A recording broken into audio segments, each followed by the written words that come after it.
ඔන්න එහෙනම් අදත් ආයුබෝවන් කියලා පිළිගන්න ලබනවා RK TV show සමග එකතු වෙලා ඉන්න ඔයගොල්ලෝ හැමෝම. ඒ වගේම තමයි මං අද ඔයගොල්ලන්ට ගෙනල්ලා තියෙන්නේ 2025 රිලීස් වෙච්ච රොබින් හුඩ් කියන ලස්සන මූවි එක. ඉතින් මේ මූවි එකේ ප්‍රධාන චරිතය තමයි රාම් කියන්නේ. මේ රාම් පොඩි කාලේ ඉඳන් හැඩි වැඩෙන්නේ ළමා නිවාසයක. ඒ වගේම තමයි මේ ළමා නිවාසෙට මෙයා සම්බන්ධ වුණ විදියත් එක්ක මෙයාට එක්තරා කතාවක් තියෙනවා. මේ කතාව සම්පූර්ණ කරන්න ගිහිල්ලා රාම්ට සෑහෙන්න කරදර ගොඩකට මුහුණ දෙන්න වෙනවා. ඇත්තටම මොකද්ද මේ කතාව?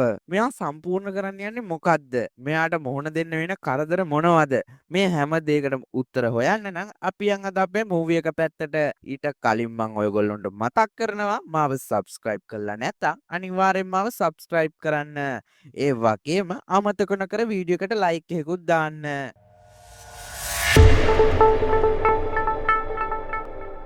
කතාවේ ආරම්භයේදී අපිට පෙන්වන්නේ ස්වාමි කියලා එක්තරා පුද්ගලයෙක්. මේ පුද්ගලයා අපිට බලා ගන්න පුළුවන් කංශ ව්‍යාපාරයක් තමයි කරගෙන යන්නේ කියලා. ඒ සිද්ධියෙන් පස්සේ අපිට ආපහු පෙන්වන්නේ වෙනත් ස්ථානයක ළමා නිවාසක ප්‍රධානියෙක් තම ළමයිත් එක්ක ෆෝන් බූත් එකකට ගිහිල්ලා දුරකථනයෙන් කාගෙන් හරි උදව් ඉල්ලනවා. මේ වෙලාවේ මේ ළමා නිවාසේ ප්‍රධානියා කියනවා අපිව මේ වෙනකන් සෑහෙන්න කට්ටිය රැවැට්ටුවා. මේ වෙද්දි ළමයින්ට කන්න බොන්නවත් සල්ලි නැහැ කියනවා. ඒ වගේම කියනවා එක්තරා පුජ්‍යලෙක් කෑම දෙනවයි කියලා මාධ්‍යට පෙන්වන්න අපිව රැවැට්ටුවා. තව පුජ්‍යලෙක් අපිට වවුචර් දෙනවා කියලා අපිව රැවැට්ටුවා. ඔබතුමාගේ සරණ විතරයි දැන් තියෙන්නේ කියලා. හැබැයි මේ ළමා නිවාස ප්‍රධානියට මේ දුරකථන ඇමතුනෙනුත් කිසිම ප්‍රතිචාරයක් හම්බ වෙන්නේ නැහැ කියලා අපිට මේ වෙලාවේ බලා ගන්න පුළුවන්. ඊට පස්සේ අපිට ආවෝ පෙන්වන්නේ එදිනම රාත්‍රියේ මේ ළමා නිවාසේ ඇතුළත ළමයි ටික කතා බහ කර ඉන්නවා. මේ ළමා නිවාසේ ළමයින්ට නම් මේ වෙද්දි සෑහෙන දුක හිතිලා ඉන්නේ. මොකද ඒ කට්ටියට ඉගෙන ගන්නවත් මේ වෙද්දි සල්ලි නැහැ. ඒත් එක්කම තමයි මෙතන ඉන්න රාම් අනිත් ළමයින්ට කියන්නේ ඔයගොල්ලෝ එහෙමයි කියලා කාටවත් බනින්න එපා. මේ රට තමයි අපේ පවුල.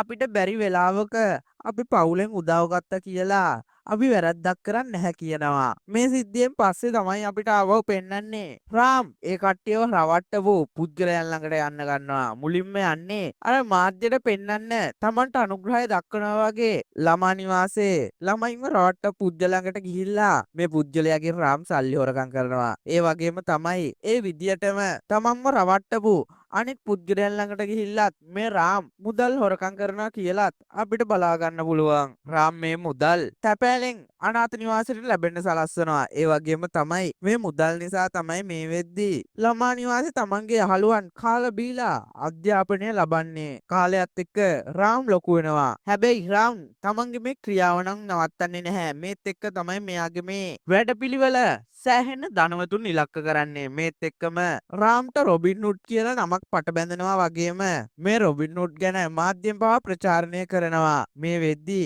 දේශපාලන ප්‍රබලයින් වගේම ව්‍යාපාරික ප්‍රබලයන්ගිනුත් රාම් විසින් හොරකම් කර ගැනීම සිදු වෙනවා. හැබැයි කිසිම තැනක රාම්ගේ අනන්‍යතාවයක් රාම් හෙළි නොකරන නිසා මේ කට්ටිය රාම්ව හඳුන්වන්නේ රොබින් හුඩ් කියලාමයි. මේ වෙද්දී රොබින් හුඩ් නම් එක්තරා දේශපාලන ප්‍රබලයෙක්ගෙන් මුදල් කොල්ල කාලා තියෙනවා. මේ හේතුවෙන් මේ දේශපාලන ප්‍රබලයා පොලිස් ප්‍රධානියෙක් කැඳවලා මේ ගැන ඔහුට බැනවැදීම සිදු කරනවා. ඒත් එක්කම තමයි මේ පොලිස් ප්‍රධානියා මේ විමර්ශනයට එක්තරා පුද්ගලයෙක් කැඳවන්නේ. පොලිසිය භාෂාවෙන් කිව්වොත් මේ පුද්ගලයාට පොලිසිය හඳුන්වන්නේ වල් බල්ලෙක් කියලා. මොකද මෙයා ඕනම කටයුත්තක් සෑහෙන්න හොඳින් ඉවර කරනවා කියලා කියනවා. මෙයාගේ නම තමයි වික්ටර් කියන්නේ. ඉතින් වික්ටර්ට මේ වැඩේ පවරුප්ගම වික්ටර් මේ වැඩේට පැමිණෙනවා. මුල්ම දේ විදියට මේ වික්ටර් කරන්නේ හොරකම් කරපු අයගෙන් කට උත්තර ගන්න එක. මේත් එක්කම තමයි එන එක්කෙනෙක් අපේ රොබින් හුඩ්ගේ හැඩරුව පවා රාම්ට කියන්නේ. හැබැයි මේ වෙලාවේ රාම්ට ඉවසා ගන්න බැරි දේ තමයි මේ එන පුද්ගලයාගේ බිරිඳ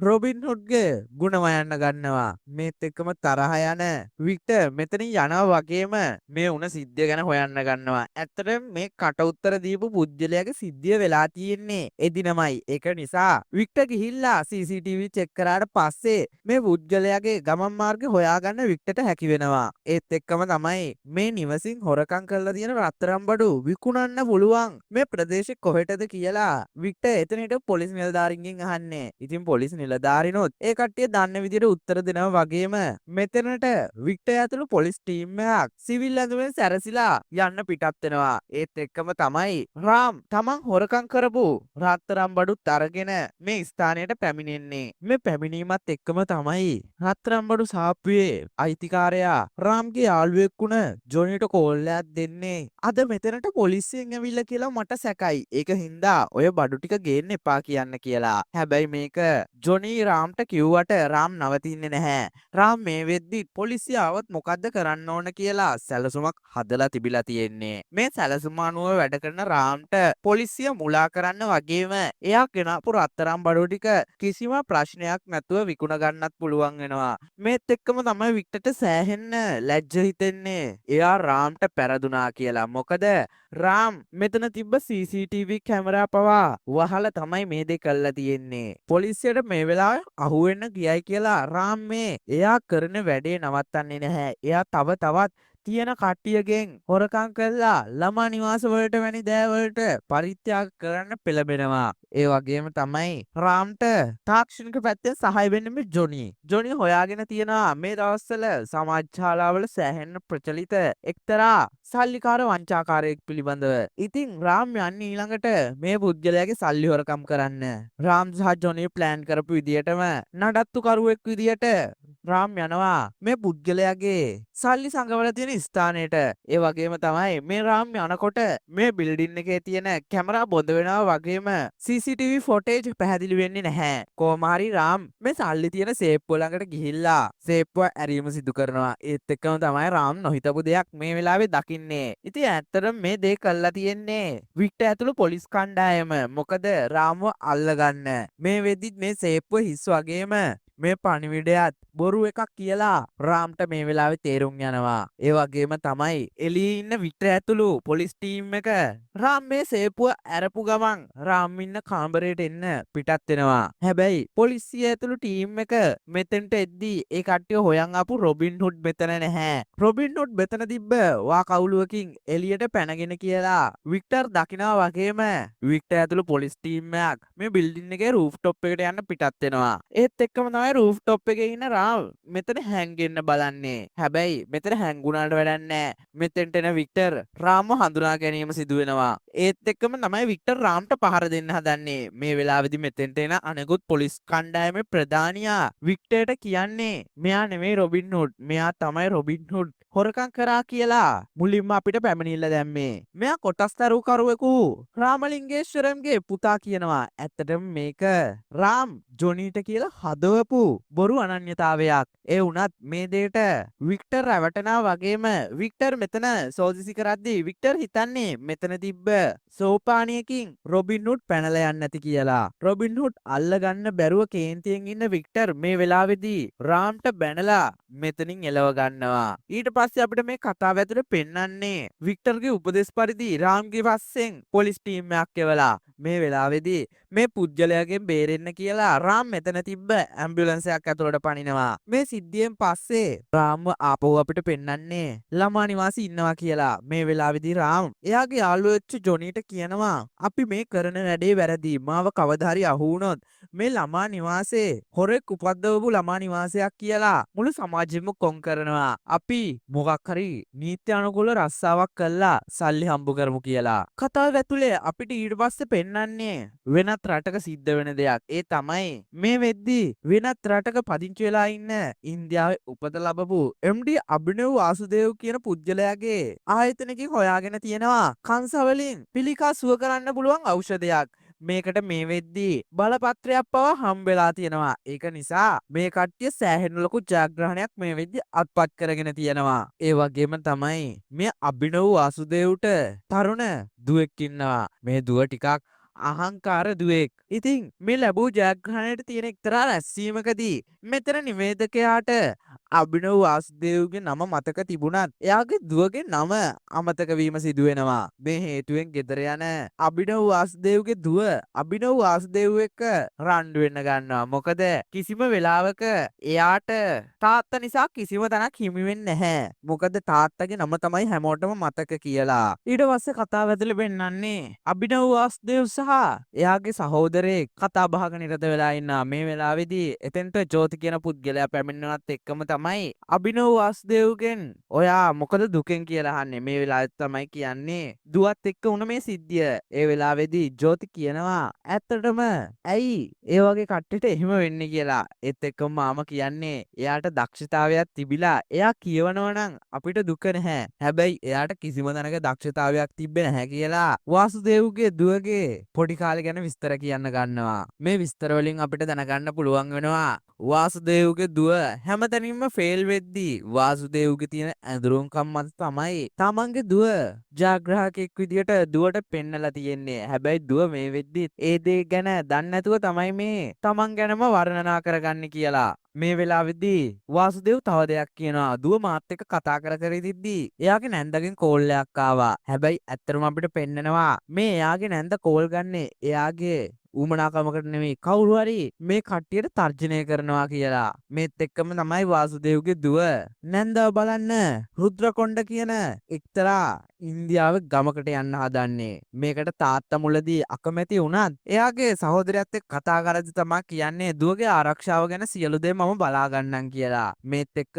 ජෝතිට කියනවා වාසුදේව්ගේ දුවගේ ආරක්ෂාවට ඉන්දියාවේ හොඳම ආරක්ෂක කණ්ඩායම කුලියට ගන්න කියලා. ඒත් එක්කම අපිට බලා ගන්න පුළුවන් ජෝති Google එකේ හොඳම ආරක්ෂක සමාගම හොයනවා. මේ අතරේ තමයි ජනාර්දරන් කියන පුජ්‍යලයාගේ ආරක්ෂක සමාගම පෙන්වන්නේ. මේ ආරක්ෂක සමාගම එච්චර හොඳ එකක් නන් නෙවෙයි. මොකද මේකේ ආරක්ෂාවට ඉන්නෙත් වයසක පුජ්‍යලයන් වගේම මේ ආරක්ෂක සමාගම කවුරුවත් හය කරන්නෙත් නැහැ. හැබැයි මේක එක පොඩි දෙයක් තියෙනවා. ඉන්දියාවේ හොඳම ආරක්ෂක සමාගම විදියට Google එකේ නම් මුලින්ම සර්ච් වෙන්නේ මේ කට්ටියව. මේ වෙලාවේදී මෙතනට එනවා රාම්. රාම් ඇවිල්ලා මේ කට්ටියගෙන් ජොබ් එකක් බලාපොරොත්තුෙන් ආවේ කියනවා. ඒ වගේම මේ ජනාදරන්ට කියනවා එයාව එව්වෙයා දන්න කෙනෙක් කියලා. හැබැයි මේ වෙලාවේ රාම් මේ පුජ්‍යලයා ගුණ වර්ණනා කරනවත් එක්කම තමයි ජනාදරන් කැමති වෙන්නේ රාම්ව වැඩට ගන්න. මේ වෙලාවෙදිම තමයි ජෝති වාසුදේව්ගේ දූ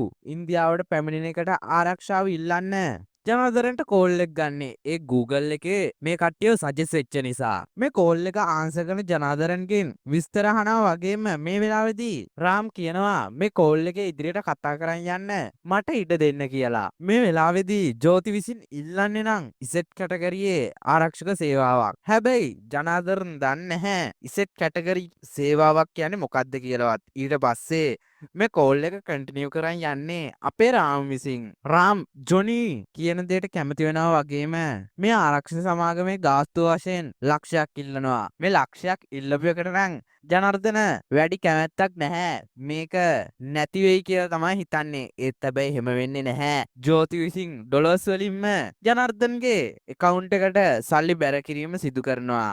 ඊට පස්සේ තමයි ආපහු රාම් කියන්නේ මේ කට්ටිය එක සැරේ සල්ලි දැම්ම නම් මේක මේ කට්ටියට සුළු ගාණක් වෙන්නේ නැති. ඒකෙන් හින්දා වැඩේ ඉවරනට පස්සේ තව ලක්ෂයක් ඉල්ලන්නේ කියලා කිව්වා වගේම ඉල්ලනවා. ඒ වගේම මේ දෙයට ජෝතිත් කැමති වෙනවා. කොහොම හරි ඊට පස්සේ කතාව ඇතුලේ අපිට පෙන්වන්නේ වාසුදේව්ගේ දුව ඉන්දියාවට පැමිණෙනවා. ඒත් එක්කම තමයි රාම් සහ ජනාර්දන් ඉසෙට් කැටගරි සේවාවක් දෙන්න ආරක්ෂකයනුත් වාහන කුලියට අරන් තියනවා කියලා අපිට බලා ගන්න පුළුවන්. මේ ස්ථානයට එන වාසුදේව්ගේ දුව පිළිගන්න රාම් මල් කලඹුකුත් අරන් ඉදිරියට යනවා. ඒත් හැබැයි වාසුදේව්ගේ දුව මේ කිසිම දෙයකට කැමති වෙන්නේ නැහැ. ඒකෙන් රාම්ට තේරුම් යනවා අපි හිතුවා වගේ කෙනෙක් නෙමෙයි මේ ගෑනු ළමයා සතුටු කරන්න අමාරු පුජ්‍යලෙක් කියලා. ඊට පස්සේ ඉතින් රාම් ඇතුළු කණ්ඩායම මේ ගෑනු ළමයාව ඇයට යන්න ඕනේ කියපු ෂොපින් මෝල් එකකට එක්කන් යෑම සිදු කරනවා. ඒත් එක්කම තමයි කතාව ඇතුලේ ආපහු අපිට අර දේශපාලන ප්‍රබලයා සහ වික්ටර්ව පෙන්වන්නේ. වික්ටර්ට දේශපාලන ප්‍රබලයා සෑහෙන බනිනවා තාමත් රොබින් හුඩ්ව අල්ලගන්න බැරි වුණා කියලා. ඒ වගේම තමයි මේ පරීක්ෂණයෙන් ඔයාව අයින් කරනවා කියලා දේශපාලන ප්‍රබලයා වික්ටර්ට කියනවා. මේ වෙලාවෙත් තමයි වික්ටර් තමන්ගේ අතටම වෙඩි තියාගෙන කියන්නේ මම දැන් නිවාඩු ගන්නවා. මම රාජකාරියෙන් ආපු ගමන් රොබින්ව අල්ලලා දෙන්නම් කියලා. ඊට පස්සේ ආපහු අපිට පෙන්වන්නේ රාම් ඇතුළු වාසුදේව්ගේ දුව ඉන්න ස්ථානය. මේ වෙද්දි වාසුදේව්ගේ දුව නම් shopping කරන හමන් තමයි ඉන්නේ. මේ වෙලාවේදී එක්තරා කණ්ඩායමක් ඇවිල්ලා වාසුදේව්ගේ දුව පැහැර ගන්න හදනවා. ඒත් ජනාර්දන දකින්නවත් එක්කම මේ කණ්ඩායම පැනලා යනවා. ඊට පස්සේ තමයි රාම්ට හිතා ගන්න පුළුවන් වෙන්නේ මේ හැම දෙයක්ම ජනාර්දන විසින් කරපු ප්ලෑන් කියලා. මේක ගැන ජනාර්දනගෙන් ඇහුවට පස්සේ ජනාර්දන කියන්නේ විශ්වාසය ඇති කරන්න දෙන ගානට ඒ කට්ටියට සෑහීමක් ඇති වෙන්න තමයි මේ වගේ වැඩක් කරේ කියලා. මේ සිද්ධිය ඉවරුණාට පස්සේ වාසුදේවගේ දුව සහ රාම් ඇතුළු කණ්ඩායම වාසුදේවගේ දුව බුක් කරලා තියෙන හොටෙල් එකකට යනවා. මෙතනදි සිද්ධ වෙන්නේ රාම්වත් ජනාර්දනවත් හිතපු දෙයක් නෙවෙයි. ඒ වගේම කියන්න ඕන මේ ජනාර්දනට වැඩේ හැටියට නමක් ඕන නිසා මේ වෙලාවෙදි දාගෙන ඉන්නේ ජෝන් ස්නෝ කියන නම. මේ දෙන්නම හිතපු නැති විදියකට එක්තරා කණ්ඩායමක් එනවා වාසුදේවගේ දුව හොයාගෙන මේ හොටෙල් එකට. හැබැයි මේ වෙලාවේදී මෙතනින් එක්කෙනෙක් රාම්ට අහු වෙනවා වගේම රාම් මේ වෙලාවේදී අහනවා පීයක් දික් කරලා ඔය කට්ටිය කවුද? මොකද්ද මෙහෙ කරන්නේ කියලා. මේ වෙලාවේ තමයි පුද්ගලයා කියන්නේ අපි ආවේ ඕස්ට්‍රේලියාවේ කෙල්ල වෙනුවෙන් කියලා. ඒ වගේම මේ වෙලාවේදී රාම් අහනවා එයාට ඔය කට්ටියට තියෙන සම්බන්ධය මොකක්ද කියලා. හැබැයි මේ පුද්ගලයා කියනවා ඒ සම්බන්ධය දැනගන්න කලින් ඔයා අපේ ගම ගැන දැනගන්න ඕන. අපේ ගම තමයි රුද්‍රකොණ්ඩ කියන්නේ. අපි ඉස්සර කැලෑ කපලා ජීවත් වුණ මිනිස්සයෝ. හැබැයි අපේ ගමට ආපු විශ්වනාත් කියන මහත්තයා අපිට හරි වැරද්ද හරියට තේරුම් කරලා දීලා අපිව හරි පාරකට ගත්තා. මෙහෙම සාමකාමීව ගම ගෙනියද්දි තමයි ගමට එක්තරා පුද්ගලයෙක් ඇවිල්ලා තියෙන්නේ. මේ පුද්ගලයා ගමේ හිටපු මිනිස්සුන්ට තර්ජනය කළා ගංජාවන් ලෑස්ති වෙනවා. ඒ වගේම මේ වෙද්දී සෑහෙන මිනිස්සු ගොඩක් මේ පුද්ගලයා විසින් මරලා තියෙනවා. වගේම මේ ගමේ නායකයා වෙන විශ්වනාත්වත් ආබාධයක් විදියට පත් කරලා තියෙනවා කියලා මේ වෙලාවේදී මේ පුද්ගලයා කියනවා. ඒ වගේම කියනවා මේ වෙද්දී ඇතුලේ කිසිම සංවේදන කටයුත්තක් සිදු නොවනවා. වගේම ඒ ආපු පුද්ගලයාට මේ වෙද්දී ඕන වෙලා තියෙන්නේ විශ්වනාත්ගේ මිනිබිරිය කියලා. ඒ කියන්නේ වාසුදේව්ගේ දුවව. මේ වෙලාවෙත් තමයි තවත් කණ්ඩායමක් ඇවිල්ලා මේ හොටෙල් එකේම හිටපු කාන්තාවක් පැහැරගෙන යනවා දකින්නේ. මේක හැබැයි මේ පැහැරගෙන යන කට්ටියට වුණ වැරද්දක්. ඇත්තටම මේ ගමට ඇවිල්ලා දින පුද්ගලයා තමයි ස්වාමි කියන්නේ. මේ ස්වාමිගේ පුද්ගලයෙක් වාසුදේව්ගේ දුව ඉන්දියාවට එන ගමන පුරාම ජෝතිට කෝල් කළා ගමනේ විස්තර අහලා තියෙන්නේ ආරක්ෂක සමාගමේ පුද්ගලයෙක් විදියට. හැබැයි ගෑන් ළමයි ඉන්න රූමන්ක ඇව්වම ජෝතිට ඒක වැරදිලා වෙනත් අංකයක් තමයි කියලා තියෙන්නේ. මේ හේතුව නිසා ස්වාමිගේ කට්ටියට වාසුදේව්ගේ දුවව මේ වෙලාවේදී මග හැරිලා තියෙනවා. මේ සිද්ධියෙන් පස්සේ ජනාර්දනන් එහෙම නැත්නම් ජෝන් ස්නෝ ටිකක් බය වෙලා ඉන්නේ. මේ බය නැති කරන්න රාම් මේ පුද්ගලයාට කියනවා තමන් විසින් තමයි වාසුදේව්ගේ දුවව තෘප්තිමත් කරන්න මේ වගේ දෙයක් කරේ කියලා. ඊට පස්සේ දවසේම රාම් ඇතුළු කණ්ඩායම සහ වාසුදේව්ගේ දුව රුද්‍රකොණ්ඩ යන්න පිටත් වෙනවා. ඒ වෙන දෙයකට නෙවෙයි අර ගෑනු ළමයාගේ නැන්දව හම්බෙන්න. හැබැයි රුද්‍රකොණ්ඩ යන මේ කට්ටියට බලා ගන්න වෙන්නේ නම් හොඳ දෙයක් නෙවෙයි. ඒ මිනිස්සුන්ව කණුවල තියලා බැඳලා ඝාතනය කළ බව තියෙනවා කියලා. මේත් එක්කම විශ්වනාත්ගේ මිනිබිරියට අනතුරුවක් වන්න පුද්ගලයෙකුට වරද කියලා ස්වාමිගේ ප්‍රධාන ගෝලයෙක් ඇවිල්ලා පහර දෙනවා. ඒ වගේම මේ වෙලාවේදී වාසුදේව්ගේ දුවට මේ වරද කියනවා ඔයා ආපු එක හොඳයි. නැත්තම් මේ මැරිලා ඉන්න අය අතරට ඔයාගේ සීයත් එකතු වෙනවා කියලා. මේත් එක්කම තමයි අපිට විශ්වනාත් කියන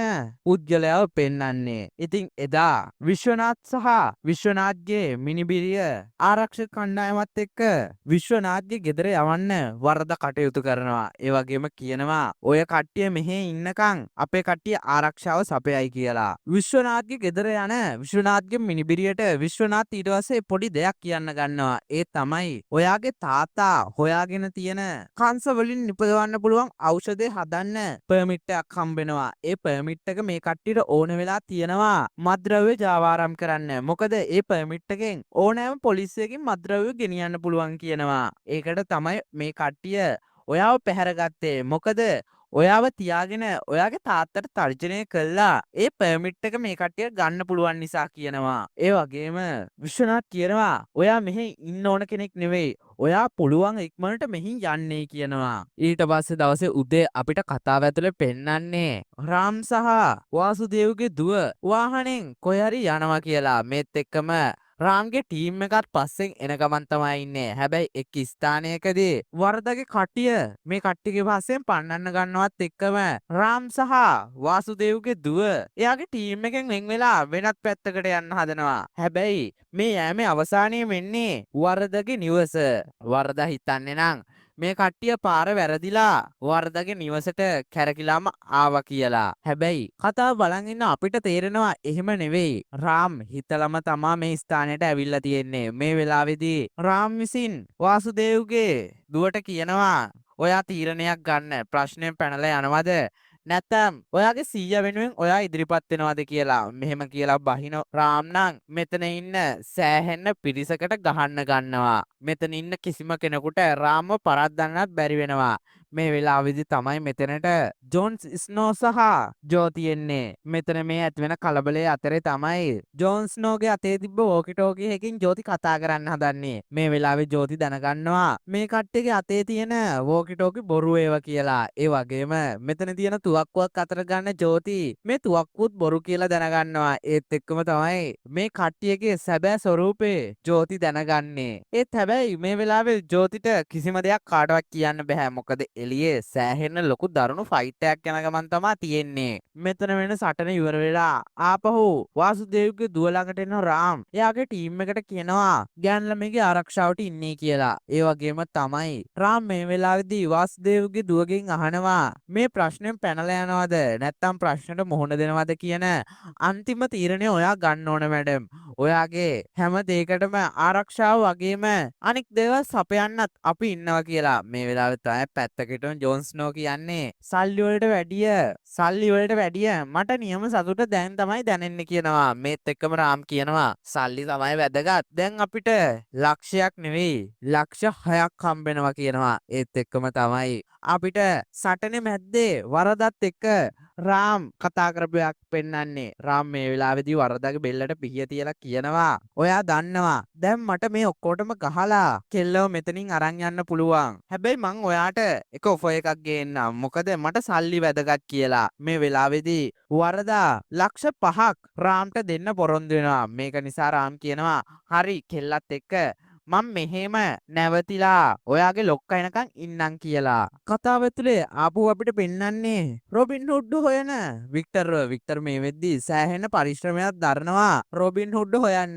ඊට පස්සේ කතාව ඇතුලේ අපිට ප්‍රථම වතාවට ස්වාමී ඉන්න පැත්ත පෙන්නනවා. ඒ කියන්නේ වරදගේ ප්‍රධානියා මේ වෙද්දී ඩ්‍රග් ඩීල් එකක් ඕකේ කරගන්න එක්තරා ස්ථානයකට ගිහින් තියෙනවා. ඒ තමයි ඇලෙක්ස් කියන මත්ද්‍රව්‍ය පරීක්ෂකයෙක් ගාවට. මේ ඇලෙක්ස් ඕකේ කරන මත්ද්‍රව්‍ය තමයි විශාල මත්ද්‍රව්‍ය ව්‍යාපාරිකයෙක් වන ඩේවිඩ් බායි විසින් මිලදී ගන්නේ. මේ ඩ්‍රග් ඩීල් එක මුලින් පාලනය කරපු එක්කෙනා මේ වෙද්දී ස්වාමිට ගහන ගමන් තමයි ඉන්නේ. හැබැයි මත්ද්‍රව්‍ය පරීක්ෂකයා මත්ද්‍රව්‍ය පාවිච්චි කරනවත් එක්කම ඒ මත්ද්‍රව්‍ය ඉස්සෙල්ලා ඩීලගේ මත්ද්‍රව්‍ය වලට වැඩිය හොඳයි කියනවා. මේත් එක්කම තමයි ඉස්සෙල්ලා හිටපු ඩීල්ටත් ගහලා ස්වාමී මත්ද්‍රව්‍ය ගනුදෙනුව කතා කරගන්නේ. ඒ ඩේවිඩ් බායි එක්ක අන්තර්ජාලය ඔස්සේ සම්බන්ධ වෙමින් මේ ගනුදෙනුව අවසන් වෙලා මෙතනින් එන ස්වාමී ඉස්සෙල්ලා ඩීලව ඝාතනය කළා තමයි මෙතනින් එළියට එන්නේ. මේ වෙද්දී රුද්‍ර කොණ්ඩවල ඉන්න රාම්ට වාසුදේව්ගේ දුව ගැන ආදරයක් ඇති වෙලා තියෙනවා. ඒත් එක්කම තමයි අපිට මේ කතාව ඇතුලේ පෙන්වන්නේ වරද ඇතුළු ස්වාමිගේ ගෝලයෝ ටික රුද්‍ර කොණ්ඩවල ඉන්නවා. මේ වෙලාවේ වරදා අනික් ගෝලයන්ට කියනවා රාම්ගෙම් ගුටි කාපු වග ස්වාමිට දැනගන්න තියන්න එපා. එහෙම වුණොත්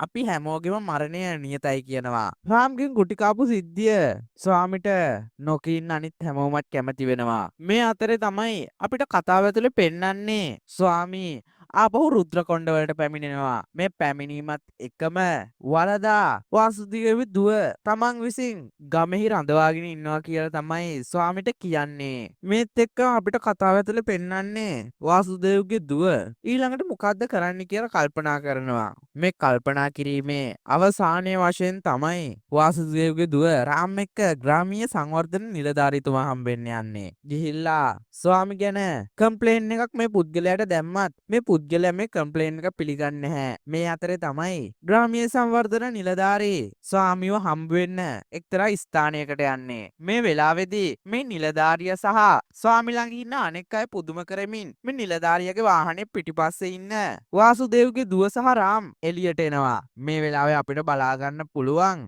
ස්වාමි නම් වේලාසනම මේ කට්ටිය එනවා කියලා දැනගෙන ඉඳලා තියෙන්නේ. මෙතෙන්ට එන වාසුදේවගේ දුව ස්වාමිට හිස් චෙක් එකක් ලියලා දෙනවා ඕන ගාණක් ලියා ගන්න. හැබැයි මේ ගම ඇතෑරලා යන්න ඕනේ කියලා.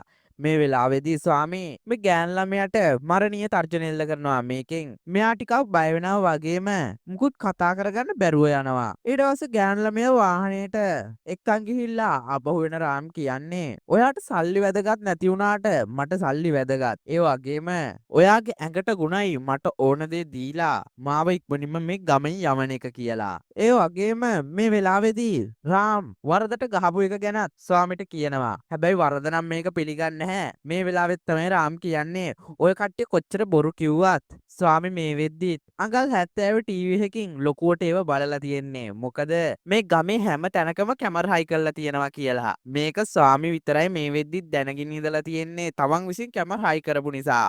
ස්වාමිටත් සෑහෙන්න පුදුමයි. එයත් එක්ක හිටපු කිසිම කෙනෙකුට හොයාගන්න බැරි වෙච්ච දෙයක් රාම් හොයාගත්ත විදිය ගැන. මේ වෙලාවේදීමයි ස්වාමිට ඩේවිඩ් බායිගෙන් මැසේජ් එකක් එන්නේ. ඒක නිසා රාම් එක්ක තරහක් ආවත් ස්වාමිට මේ වෙලාවේ එක පිට කරගන්න බැරි වෙනවා. ඊට පස්සේ ආපහු අපිට පෙන්නන්නේ විශ්වනාථ්ගේ ගෙදර. වාසුදේවගේ දුව සහ රාම් විශ්වනාථ්ගේ ගෙදරට ගියත් මේ වෙද්දී වාසුදේවගේ දුව නම් පොඩ්ඩක් බය වෙලා ඉන්නේ. හැබැයි ගෙදරට යන වාසුදේවගේ දුව මේක ලොකුවට පෙන්වන්නේ නැහැ වගේම රාම් විශ්වනාථ මේ කටයුත්තේ වැදගත්කම වටහලා දෙනවා වගේම තමන්ගේ මිනිබිරිය විශ්වාස කරන්නේ කියලා කියනවා. මේ දේවල් මෙහෙම වෙන අතරේ වාසුදේවගේ දුවටත් රාම්ටත් එකිනෙකා ගැන ආදරයක් ඇති වෙලා තියෙනවා. ඊට පස්සේ දවසේම රාම් සහ අනෙක් කට්ටිය මේ ගමේ පුද්ගලයන්ට කතා කරන්න යනවා. හැබැයි වාසුදේවගේ දුවට නම් ඊළඟට කරන්නේ මොකද්ද කියලා ලොකු අදහසක් නැහැ. මේ අතරේ තමයි රාම් කියන්නේ අපි කොහොම හරි ස්වාමි කරන දේවල් දැනගන්න ඕන කියලා. මේක දැනගන්න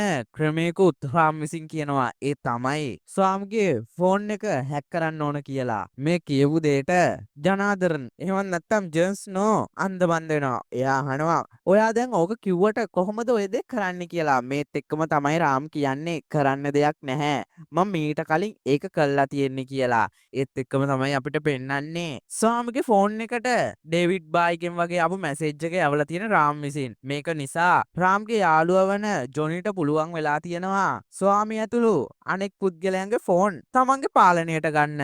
මේත් එක්කම තමයි රාම් හැමෝටම යවන එක්තරා මැසේජ් එකකින් දේශපාලන ප්‍රබලය ඇතුළු ස්වාමිගේ ටීම් එකක් දැනගන්නේ හැමෝගෙම ෆෝන් මේ වෙද්දී තමන්ගේ පාලනය නෙවෙයි තියෙන්නේ කියලා. ඒ වගේම මේ දේශපාලන ප්‍රබලයට තමන් ස්වාමිත් එක්ක කතා කරපු හැම තොරතුරක්ම ප්‍රින්ට් කළාම රාම් විසින් ගෙදරට යවනවා. මේකට කලබල වෙන මේ දේශපාලන ප්‍රබලයා කෙලින්ම එන්න ස්වාමිව හම්බෙන්න. මේ වෙලාවෙදිම තමයි ස්වාමිගේ ෆෝන් එකට ඩේවිඩ් බායිගෙන් කවද්ද බඩු එවන්නේ කියලා මැසේජ් එකක් එන්නේ. හැබැයි මේ වෙලාවේදී මේකට උත්තර යවන්න ස්වාමිට බයයි. මොකද මේක හැකර්ස් එව්වනම් තමන් බඩු යවන දිනය පිටට යනවා. හැබැයි ඩේවිඩ් බායි එව්වනම් දිනේ යවුවේ නැතොත් මරණේ තමන් ළඟටම ගෙන්න ගන්නවා වගේ වැඩක් තමයි මේ කරන්න හදන්නේ. මේ වෙලාවේදී ටිකක් වෙලා හිතන ස්වාමි අහනවා ෆෝන් හැක් වෙලා කියලා අපි දන්න එක එයා දන්නව ඇතිද කියලා. ඒක නිසාම ස්වාමි එක්තරා උගුලක් කටවනවා මේ ෆෝන් එක හැක් කරපු කෙනාව අඳුරගන්න. ඒ තමයි පක්ෂය වෙනුවෙන් කෝටියක මුදලක් ඇමතිතුමාගේ ගිණුමට ට්‍රාන්ස්ෆර් කරන්නයි කියනවා. මේ ට්‍රාන්ස්ෆර් එක වුණ ගමන් මේ කට්ටියගේ ෆෝන් පාලනයේ තියෙන ජොනි විසින් මේ මුදල ළමා නිවාස වලට බෙදා හරිනවා. මේත් එක්කම තමයි මේ විස්තරේ රාම්ට කිව්වහම රාම් කියන්නේ ඇත්තටම අපි අහු වුණා කියලා. ඒත් එක්කම තමයි ස්වාමි දැනගන්නේ ඇමති ගිණුමට දාපු මුදල් ළමා නිවාස වලට ට්‍රාන්ස්ෆර් වෙලා තියෙන්නේ කියලා. ඒත් එක්කම ස්වාමි කියනවා එයාගේ ගෝලයන්ට කිසිම ළමා නිවාසයක් ඉතුරු කරන්න එපා. හැම දෙයක්ම විනාශ කරන්න. අදාළ කෙනා මේක බාර ගන්නකම් අපි ඒ දේ කරන්න ඕන කියලා. ඒ වගේම මෙතන ඉන්න පුද්ගලයෙක්ගේ දුරකථනින් රාම් මේ හැම දෙයක්ම බලාගෙන ඉන්නේ. හැබැයි මේ දේ රාම්ට ඉවසාගත නොහැකි වෙනවා. ඒක නිසාම රාම් විසින් ස්වාමිට දුරකථන ඇමතුමක් අරගෙන කියනවා මේ කිසිම දෙයකට ඔය ළමා නිවාසවල ඉන්න කට්ටිය පලි නැහැ. මේ හැම දෙයක්ම කරේ මම කියනවා. ඒක නිසාම ස්වාමිට පුළුවන් වෙනවා මෙච්චර දවස් එයත් එක්ක සෙල්ලම් කරපු පුද්ගලයා කවුද කියලා අඳුරගන්න. ඒ සැනින්ම ස්වාමි වරදට රාම්ගේ ෆොටෝ එකක් දාලා කියනවා අපේ සැලසුම් ඔක්කොම අවුල් කරපු පුද්ගලයා රාම් කියලා. වරදක් නිකන් ඉන්නේ නැහැ. වරද මේ වෙලාවෙම ගිහිල්ලා විශ්වනාථ්ගේ ගෙදර විදුලි බලය විසන්ධි කළා විශ්වනාත්ව පැහැරගෙන එනවා. මේක හැබැයි වාසුදේවගේ දුව සහ ජෝති දැනගනිද්දී ප්‍රමාද වෙලා ඉවරයි. හැබැයි ජොන් ස්නෝ දැනගත්ත ගමන් රාම්තුත් මේ වෙලාවේ මෙතන නැත කියලා එයා කියනවා එහෙනම් ඔයාගේ සීයා ගැන කිසිම බය වෙන්න දෙයක් නැහැ. එයා සම්පූර්ණ ආරක්ෂිතයි කියලා. ඊට පස්සේ අපිට අවුව පෙන්වන්නේ වරද ඇතුළු කණ්ඩායමක් රාම්ව හිර කරගෙන ඉන්නවා මේ වෙලාවේදී. රාම් ඉන්නේ නම් හොඳ සිහියෙන් නෙවෙයි කියලා අපිට බලා ගන්න පුළුවන්. මොකද රාම්ගේ සිහිය විකල් කරන්න එහෙම නැත්නම් ශක්තිය අඩු කරන්න මේ කට්ටිය රාම්ව මත් කරලා තියෙනවා. ඒ වගේම මෙතන විශ්වනාත් ඉන්නවා කියලාත් අපිට බලා ගන්න පුළුවන්. මේ වෙලාවේදී රාම්ට වරද ඇතුළු කණ්ඩායම ගහන්න ගන්නවා. හැබැයි රාම් මත් කරා කියලා නැහැ. මේ හැමෝටම ගහන්න ගන්නවා. මොකද රාම් තේරුම් ගන්නවා මත් වෙලා ඉන්න Tamanට කිසිම වේදනාවක් දැනෙන්නේ නැහැ කියලා. ඒත් එක්කම තමයි විශ්වනාත් කියන්න ගන්නේ තමන්ගේ මිනිබිරි අනාරක්ෂිතයි කියලා. මේකටත් රාම් මේ ගැටුම අතරෙම උත්තරයක් දෙනවා. මේ දෙන උත්තරේ තමයි ඔයා බය වෙන්න එපා. මෙතන ඉන්නේ මං විතරයි. එතන මං වගේම 4 දෙනෙක් ඉන්නා කියලා. ඒත් එක්කම තමයි අපිට විශ්වනාත්ගේ මිනිබිරිය පෙන්වන්නේ. මෙයාට කරදර කරන්න එන පුද්ගලයින්ට මෙතන ඉන්න රාම්ගේ ආරක්ෂක කණ්ඩායම 4 දෙනෙක් ගහනවා. ඇත්තටම මේ 4 දෙනා ට්‍රේනින් වෙච්ච 4 දෙනෙක්. වගේම රාම් හොඳටම අඳුරන කට්ටියක් කියලා අපිට රාම්ගේ කතාවෙන් දැනගන්න පුළුවන් වෙනවා. ඒ වගේම වරදල මේ වෙද්දි දැනගෙන තියෙනවා ඇත්තටම රාම් මේ ගමට ඇවිල්ලා තියෙන්නේ අර ගෑනු ළමයාගේ ආරක්ෂාවට නෙවෙයි මේ විශ්වනාත් වෙනුවෙන් කියලා. විශ්වනාත් ඇත්තටම මේක පුදුමයක්. මොකද අඳුරන්නේ නැති පිරිමි ළමෙක් තමන් වෙනුවෙන් ආව කියද්දී මේත් එක්කම තමයි රාම්ගේ පර්ස් එක මේ ගැටුම අතරේ විශ්වනාත් ඉන්න ස්ථානය වැටෙන්නේ. හැබැයි මේ පර්ස් එකේ තියෙන පින්තූරයක් නිසා විශ්වනාත් එක්තරා ලෝකෙක හිර වෙනවා. ඒ තමයි මීට කාලෙකට කලින් ඒ කියන්නේ රාම් පොඩි කාලේ අනාථයෙක් වගේ හිටපු රාම්ව දවස් 2කට ළමා නිවාසයක නවත්තලා ආපහු එකයි යන්න විශ්වනාත් එන්නේ. හැබැයි මේ වෙලාවේදී රාම් කැමති වෙන්නේ නැහැ මේ විශ්වනාත් එක්ක යන්න.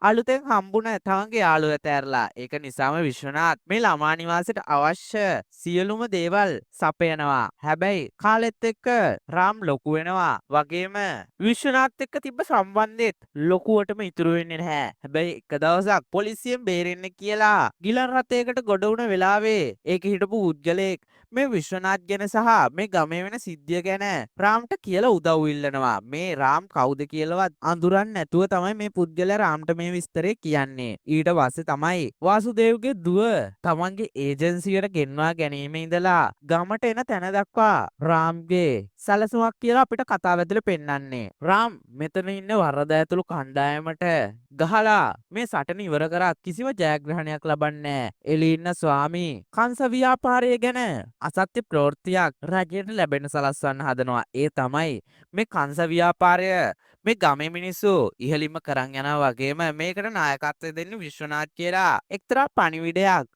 පොලිසියට සහ රජයට දෙන්න යනවා. හැබැයි මේකෙන් ගැලවෙන්න නම් වාසුදේව්ගේ දුවට තාත්තට කතා කරලා ස්වාමිට අවශ්‍ය පර්මිට් එක අරන් දෙන්නම වෙනවා. ඒ වගේම මේ වෙලාවේදී ස්වාමි ජයග්‍රහණය කරනවා. ජයග්‍රහණය කරන ස්වාමි එදාම ඩේවිඩ් බායිට අවශ්‍ය බඩු තොගය මේ ගමෙන් පිටත් කරලා යවනවා. හැබැයි ඊට පස්සේ දවසේ උදේ නැගිටින ස්වාමිට අහන්න ලැබෙන්නේ හොඳ දෙයක් නෙවෙයි. ඒ තමන්ගේ බඩු හම්බුන්නේ නැහැ කියලා ඩේවිඩ් බායිගෙන් ඇමතුමක්. මේ කට්ටිය කියන්නේ ලොරි ටික ආවත් ඒව ඇතුලේ කිසිම දෙයක් තිබ්බේ නැහැ කියලා. කලබල වෙන ස්වාමී මේ වෙලාවට නැගිටලා එයාගේ කට්ටියව හොයනවා. හැබැයි ඉන්නේ එයාගේ කට්ටිය නෙවෙයි. මේ ගමේ අහිංසක ජනතාව මේ වෙලාවේ ස්වාමිගේ ගේ ඇතුලේ ඉන්නවා කියලා ස්වාමි දකිනවා. ඒත් එක්කම තමයි එළියට යන ස්වාමී රාම්ව දකින්නේ. සෑහෙන ජයග්‍රහණ ලීලාවෙන් රාම් එක්තරා පුටුවක වාඩි වෙලා ඉන්නවා. ස්වාමිට මේ වෙන කිසිම දෙයක් හිතා ගන්න බැරුව ඉන්නේ. මේත් එක්කම තමයි රාම් කියන්නේ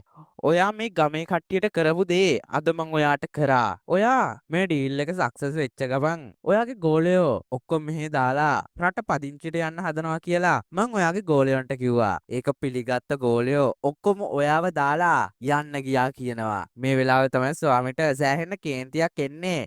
අවුරුදු ගාණක් එයත් එක්ක වැඩ කරපු කට්ටිය එයා ගැන තේරුම් අරන් නැහැ කියලා. මේ වෙලාවේදී කේන්ති යන ස්වාමි රාම්ට ගහන්නත් හදනවා. හැබැයි ස්වාමිට කිසිසේත්ම රාම්ට ගහන්න බැරි වෙනවා වගේම ඒ ගහන එකෙන් රිදෙන්නේ ස්වාමිටමයි. මේත් එක්කම තමයි මේ ගැටුම අතරේ අනපේක්ෂිත ලෙස මෙතෙන්ට වික්ටර් පැමිණෙන්නේ. හැබැයි මේ පැමිණෙන්නේ රාම් වල්ල ගන්න නම් නෙවෙයි. ස්වාමි වල්ල ගන්න. මොකද කියලා කිව්වොත් මේ වෙලාවේ වික්ටර් හිතන්නේ රොබින් හුඩ් කියන්නේ ස්වාමි කියලා. මොකද ඇමතිතුමාගේ ගිණුමෙන් සල්ලි ගියපු ගිණුම් හොයද්දී මේ ස්වාමිගේ ගිණුම හම්බෙලා තියෙනවා. ඒ රාමදූත හනුමාන් කියන නමකින්. මේ ගිණුම හදලා තියෙන්නේ රාම් විසින්මයි. මේ වෙලාවෙදී රාමදූත හනුමාන් කියන නම එකතු කරලා රොබින් හුඩ් කියන නම හදාගන්න වික්ටර්ට පුළුවන් වෙනවත් එක්කම තමයි වික්ටර් හිතන්නේ ස්වාමි තමයි රොබින් හුඩ් කියන්නේ කියලා. ස්වාමි මේ වෙලාවේ තමන් රොබින් හුඩ් නෙවෙයි කිව්වත් වික්ටර් ඒක පිළිගන්නේ නැහැ වගේම මෙයාව ගිහිල්ලා හිර කරනවා. ඒත් එක්කම තමයි